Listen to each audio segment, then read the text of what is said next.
بسم اللہ الرحمن الرحیم۔ السلام علیکم میرے مسلمان بھائیوں، بہنوں، بیٹیوں، دوستوں، بزرگوں۔ کل میں نے ایک جو واقعہ تھا وہ شروع کیا تھا اور میں نے آپ سے وعدہ کیا تھا کہ انشاءاللہ تعالی میں آج اس واقعہ کا جو دوسرا حصہ ہے وہ تفصیل سے بیان کروں گا۔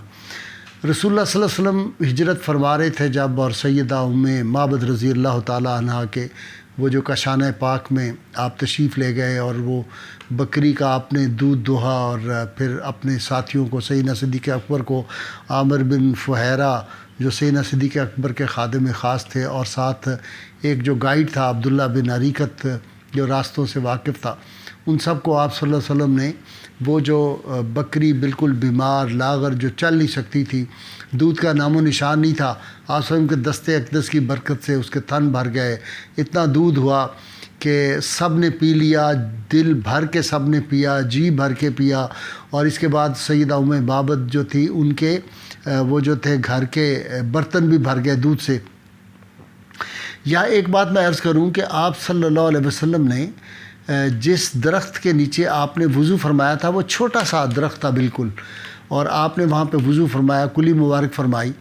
تو جب آپ وہاں سے تشریف لے گئے، اور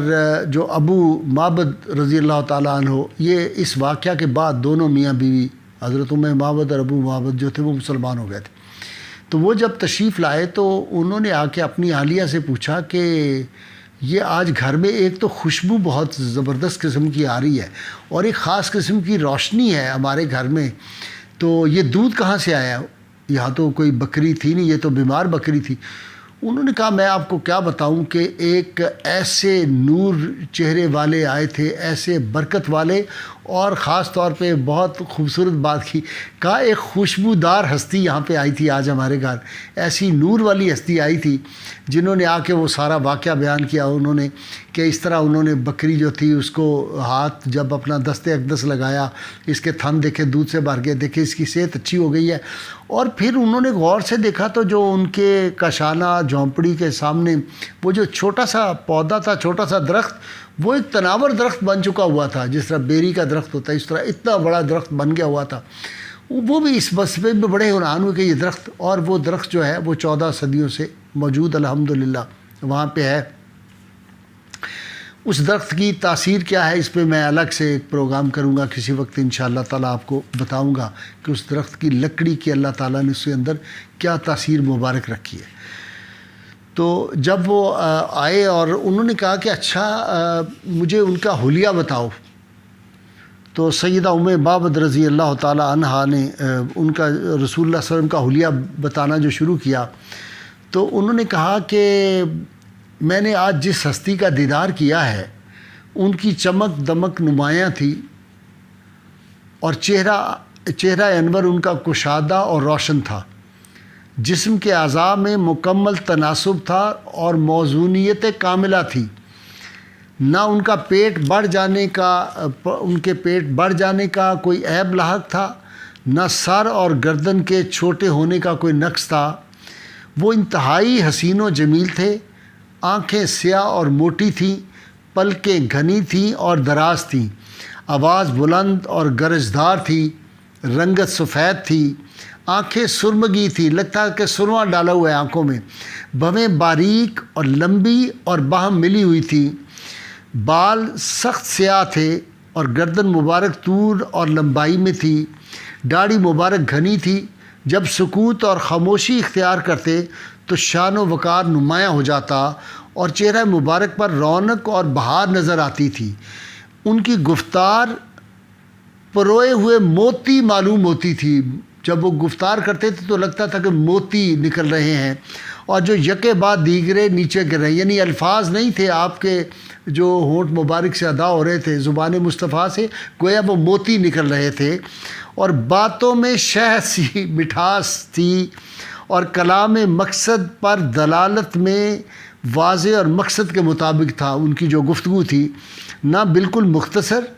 نہ طویل اور بے مقصد،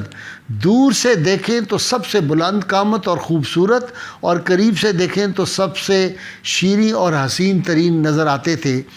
ان کے رفقائے سفر نے ان کے گرد یوں حلقے بنائے ہوئے تھے جیسے چاند کے گرد ہالہ ہوتا ہے، اور جب آپ بات کرتے تو رفقا مجسم کان بن جاتے، بہت توجہ غور سے ان کے جو ارشادات سنتے، اور جب وہ حکم دیتے تو اطاعت کے لیے ایک دوسرے پر سبقت لے جانے کی کوشش کرتے تھے۔ نہ ترش رو نہ تیوری چڑھانے والے تھے، ترش روئی نام کو نہیں تھی۔ ابو معبد جو تھے انہوں نے کہا یہ باتیں سن کے کہ یہ جو تم نے ان کا نقشہ اور حلیہ مبارک بیان کیا ہے، مجھے لگتا ہے یہ وہی تو نہیں ہے قریش جن کے دشمن بنے ہوئے ہیں اور اس ہستی کو جو ہے وہ شہید کرنا چاہتے ہیں، اور ان کا مقام تو اللہ رب العزت نے بہت بلند بتایا ہوا ہے، ہم نے سنا ہے، اور وہ مرتبہ نبوت پر ہم نے سنا کہ وہ فائز ہو چکے ہیں۔ تو انہوں نے عرض کیا، جو تھے ابو معبد کہنے لگے اگر کاش میں اس وقت آ جاتا، میں ان کو پا لیتا تو میں ان سے درخواست کرتا کہ ہمارے پاس ہی رہ جائیں، ادھر ہی ہمارے گھر کو ہی رونق بخش دیں، اور جب بھی مجھے موقع ملا میں ان کی خدمت میں حاضر ہوں گا۔ پھر یہ دونوں میاں بیوی آپ صلی اللہ علیہ وسلم کی خدمت میں بعد میں حاضر ہوتے ہیں، کلمہ پڑھتے ہیں، مسلمان ہوتے ہیں، رسول اللہ صلی اللہ علیہ وسلم کے غلاموں میں شامل ہو جاتے ہیں۔ اب اگلا حصہ جو ہے وہ بہت ہی دلچسپ ہے اور ایمان افروز تو ہے ہی سارے واقعات۔ حضرت معبد رضی اللہ تعالیٰ عنہ فرماتی ہیں کہ جس بکری کے تھنوں کو حضور کے دست اقدس لگے تھے، چھوا تھا، اس بکری کی عمر میں برکت ہو گئی، اور حضرت عمر رضی اللہ تعالیٰ عنہ کے دور تک یعنی ہجرت کے 18ویں سال بعد تک بھی وہ صحیح سلامت جو تھی وہ زندہ رہی، اور ہم اس کا دودھ پیتے تھے، اور سارے گھر کے لیے اس کا دودھ جو تھا وہ کافی ہوتا تھا۔ جبکہ ایک زمانہ پھر قحط آیا جب اس علاقے میں، تو کہتی ہیں دوسروں کو لوگوں کو کھانے کو نہیں ملتا تھا، ہماری وہ بکری جو ہے اس کے تھانے ہر وقت دودھ سے بھرے رہتے تھے۔ تو یہ برکت رحمت کونین صلی اللہ علیہ وسلم کی جو تھی یہ تھی۔ اس طرف ہمیں جو ہے حضور کے عشق، حضور صلی اللہ علیہ وسلم کے جو قریب ہوتے ہیں نہیں، پھر ان کی نعمتیں، آپ کے دست اقدس کی برکت، آپ کے پسینہ مبارک کی برکت، مجھے یاد آ گیا یہاں میں بیان کر دوں۔ سیدنا ابو ہریرہ رضی اللہ تعالیٰ عنہ کہتے ہیں میں حضور صلی اللہ علیہ وسلم کی خدمت اقدس میں بیٹھا ہوا تھا، یہ اولین دور ہے ہجرت کے بعد کا، تو ایک آدمی حضور صلی اللہ علیہ وسلم کی خدمت اقدس میں پیش ہوا، اس نے کہا جی کہ میں نے اپنی بیٹی کی شادی کرنی ہے تو مجھے کچھ مالی تعاون فرمائیں۔ تو اس وقت حالت ایسی تھی، تو اس وقت آپ صلی اللہ علیہ وسلم کے پاس کوئی درم و دینار نہیں تھے۔ آپ صلی اللہ علیہ وسلم میں اس وقت تو میرے پاس کچھ نہیں، البتہ تم کل ایک شیشی اور ایک لکڑی کا ٹکڑا لے کے آ جانا۔ دوسرے دن کہتے ہیں کہ میں بیٹھا ہوا تھا آپ سے خدمت میں، تو وہ آیا اور آپ صلی اللہ علیہ وسلم نے اپنی کلائی مبارک سے قمیض اوپر کی اور پسینہ پونچھ کے اس لکڑی کے ساتھ تو آپ نے اس میں شیشی میں ڈالنا شروع کیا، اور آپ نے اس آدمی فرمایا اس کو گھر والوں کے پاس لے جاؤ، اور جب تمہیں خوشبو کی ضرورت پڑے گی شادی کے موقع پر تو تم بوتل سے نکال کر اس لکڑی کے ساتھ اس کو تم استعمال کر لینا۔ وہ آدمی کہتے ہیں کہ ہمارے گھر میں اتنی خوشبو ہو گئی تھی، اور ہم جس کو خوشبو وہ لگاتے تھے لکڑی، اس کے خوشبو ختم نہیں ہوتی تھی۔ پھر حضرت جو تھے وہ سیدنا ابو ہریرہ رضی اللہ عنہ کہتے ہیں کہ ان کا نام ہی پڑ گیا خوشبو کے گھر والے، خوشبو والے ان کا نام پڑ گیا تھا، یہ خوشبو جو ہے۔ تو آج ہمیں وہ قرب مصطفیٰ صلی اللہ علیہ وسلم درود پاک پڑھ کے، میں آپ کو یقین کے ساتھ، پورے یقین کے ساتھ کہتا ہوں، میں نے ایسے بزرگ دیکھے ہیں، اور وہ لوگ بھی کسی وقت میں آپ کو پیش کر سکتا ہوں، جو لوگ درود کثرت سے پڑھتے ہیں ان کے منہ میں خوشبو پیدا ہو جاتی ہے۔ آج کے دور میں بھی ایسے خوش بخت ہیں جن کے منہ میں خوشبو آتی ہے، جو درود پاک کی کثرت کرتے ہیں، وہ مستجاب الدعوات بھی بن جاتے ہیں، اور ان سے بھی خوشبو آنے لگتی ہے۔ اور ایک اور وظیفہ بتا دوں کہ جو آدمی کثرت سے درود پاک پڑھتا ہے اس کے پسینے سے بو جو ہے وہ جاتی رہتی ہے۔ تو درود پاک جب پڑھیں تو پھر وہ ہر وقت خیال رکھیں، جس طرح قاضی ثناء اللہ جو تھے پانی پتی رحمۃ اللہ انہوں نے لکھا نا اپنی تفسیر میں